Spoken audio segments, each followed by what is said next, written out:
Assalamualaikum warahmatullahi wabarakatuh. Nama saya Rizka Ayani Tarigan, NPM 18153102. Di sini saya akan menjelaskan bagaimana menjelaskan dampak globalisasi terhadap strategi perusahaan. Menurut saya, dampak paling utama dalam globalisasi terhadap strategi perusahaan itu adalah teknologi. Kenapa? Karena dunia bisnis saat ini tengah menghadapi era globalisasi, di mana organisasi atau perusahaan harus mengupgrade dirinya untuk melakukan penyesuaian dengan era saat ini.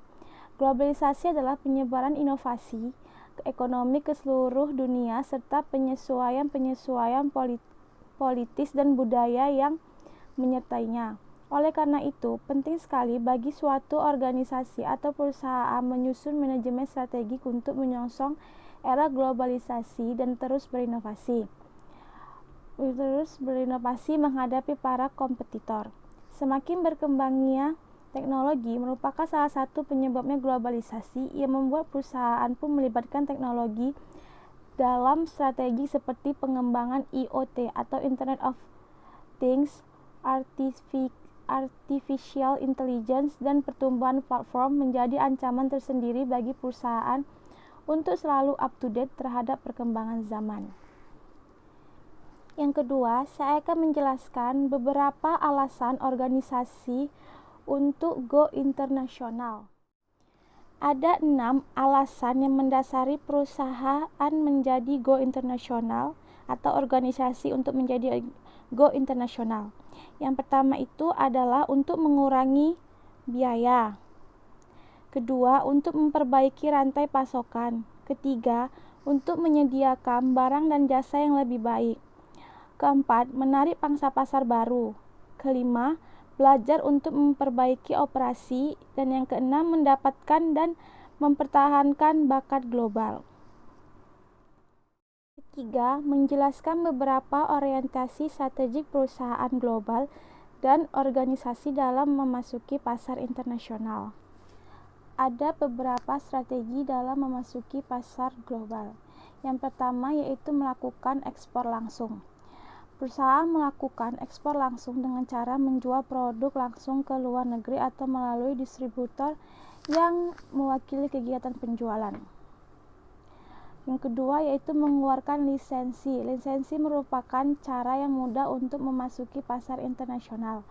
Yang kedua, melakukan franchising, yaitu bentuk kerjasama tertulis antara pihak franchisor dan franchisee, di mana pihak franchisee diberi hak untuk mendistribusikan produk atau jasa tertentu dalam periode dan wilayah tertentu. Yang keempat yaitu joint venture atau usaha patungan. Yang kelima yaitu melakukan pembelian atau penguasaan perusahaan yang sudah ada atau acquisition. Yang keenam yaitu bekerja sama dan bergabung dengan perusahaan dalam negeri atau luar negeri atau global alliances. Terus jawaban yang keempat. Yang keempat yaitu memahami karakteristik dan faktor lingkungan global. Pertama, karakteristik lingkungan global. Karakteristik lingkungan global terdiri dari beberapa zaman. Yang pertama, zaman globalisasi ekonomi. Yang kedua, zaman teknologi informasi. Yang ketiga, zaman strategic quality. Yang keempat, zaman revolusi manajemen. Terus yang kedua, faktor lingkungan global. Ada beberapa faktor lingkungan global yaitu seperti faktor-faktor yang pertama adalah politik, ekonomi, teknologi, sosial, demografi, peraturan yang sifatnya internasional. Sebagai contoh, meskipun krisis keuangan 2008 dan 2009 terjadi di Amerika Serikat, namun dampaknya telah mempengaruhi perusahaan di Indonesia. Yang kelima, mengidentifikasi beberapa strategi bersaing yang bisa diadaptasi perusahaan dalam memasuki pasar global. yaitu terdiri dari 9 strategi. Yang pertama, strategi pemilihan produk. Terdapat 3 kategori produk dalam kontinum lokal sampai global: produk lokal, produk internasional, dan produk global. Kedua, perang harga.